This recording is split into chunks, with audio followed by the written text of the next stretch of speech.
I want to talk about Japan, and not the Japan that's sold to us, the cute anime, the cherry blossoms, the polite bowing. We need to talk about the machine, the beast. I'm just going to say it loud and clear. Japan is the Israel of Asia. And I'm not throwing shade at the Japanese people or the citizens or the regular folks. I love the culture. I love the food, the history, the discipline.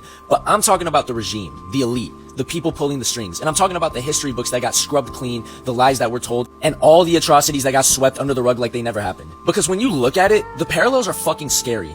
Both have this deep-seated sense of being a chosen people, a victim that had to fight for survival, right? But then they use that survival instinct to dominate and control their neighbors.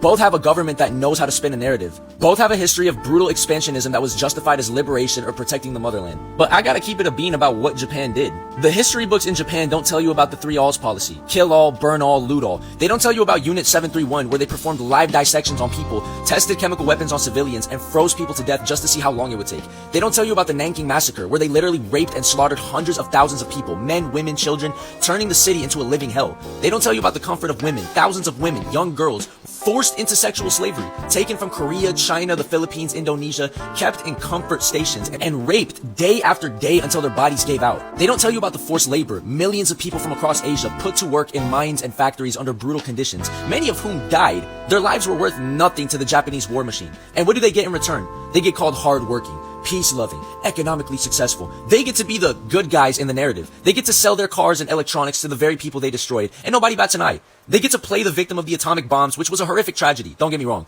but they use that to erase the decades of horror they inflicted on everybody else. It's a masterclass in propaganda, and the world bought it. And the root of the problem is a lack of accountability. It's a refusal to face the ugly parts of history. It's a collective amnesia. The Japanese elite built their prosperity on the backs of other Asians, and they've never fully paid for it. They've never fully apologized in a way that feels real. It's always a regrettable incident or a moment of reflection, but the actions don't match the words. They visit shrines that honor war criminals. They rewrite textbooks to downplay their aggression. They silence the voices of the survivors who dare to speak out. And y'all want to know something crazy? After World War II, who got rebuilt? Who got a blank check? Japan.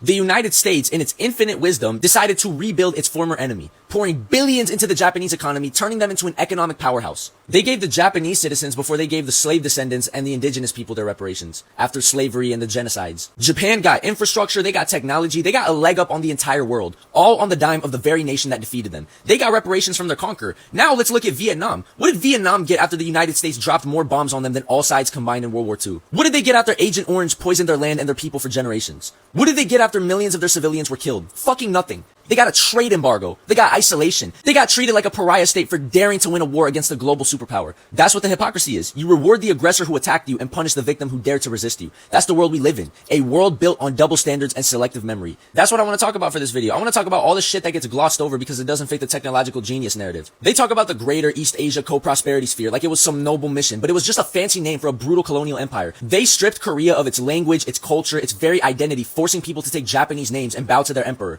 They plundered Manchuria, ripping out its coal and steel, its resources to fuel their own war machine, leaving the land barren and the people starving. They looted so many temples and palaces across Asia, stealing priceless artifacts, gold, wealth, and cultural treasures that are still sitting in Japanese museums or private collections today. Stolen wealth that helped build their post-war economy. They implemented a system of absolute control, treating their neighbors as subhumans, as nothing more than resources to be exploited. And ladies and gentlemen, this was not just a war. This was a systematic dismantling of entire civilizations for their own benefit. And the most fucked up part to me is that a lot of that shiny futuristic Japan that you see today, the bullet trains, the advanced electronics, the booming post-war economy, all of that shit was not built on their own innovation. It was built on stolen wealth. It was built on the resources they ripped from the ground in Korea, China, the Philippines. It was built on the gold they looted from conquered nations. It was built on the free labor they forced upon millions. They robbed Asia blind. And then they used that stolen capital to rebuild themselves into a technological powerhouse. And then they had the goddamn nerve to sell themselves to the world as self-made geniuses. It's the ultimate lie. A nation built on a foundation of theft, and they pretend they earned it all through hard work and ingenuity. Japan, you have to face the truth. Y'all have to stop hiding behind the nice guy mask. You have to acknowledge the pain. You have to stop teaching a sanitized version of history in your schools. You need to have these uncomfortable conversations. You have to demand genuine reparations, not just words or a bow, actual change, actual money, actual resources for the descendants of the people you destroyed. You have to tear down the shrines that honor war criminals and replace them with monuments to the victims. You have to make the truth of your past a part of your national identity, not something to be ashamed of or hidden away.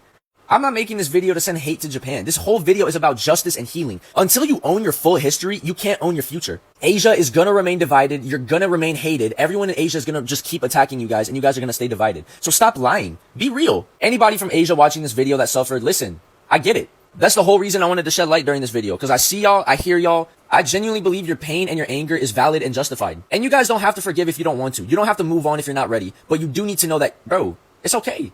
It's okay to be angry. You're not crazy. All that shit that happened was real. The history is real. The theft is real. The trauma is real. Stop carrying that weight in silence. Your stories need to be told. Your voices need to be heard. The world needs to listen. And to the Japanese people, I love you guys too, but you need to look in the mirror. Look at your history. Look at what your country did. Stop pretending it didn't happen. Own it. Fix it. Mind you, I'm not even Asian, but once you own it and fix it, all of you can move forward together as one continent, as one people, not as victims and oppressors, because the truth will set you guys free. But first, you have to be brave enough to hear it. And I think you guys need to start listening.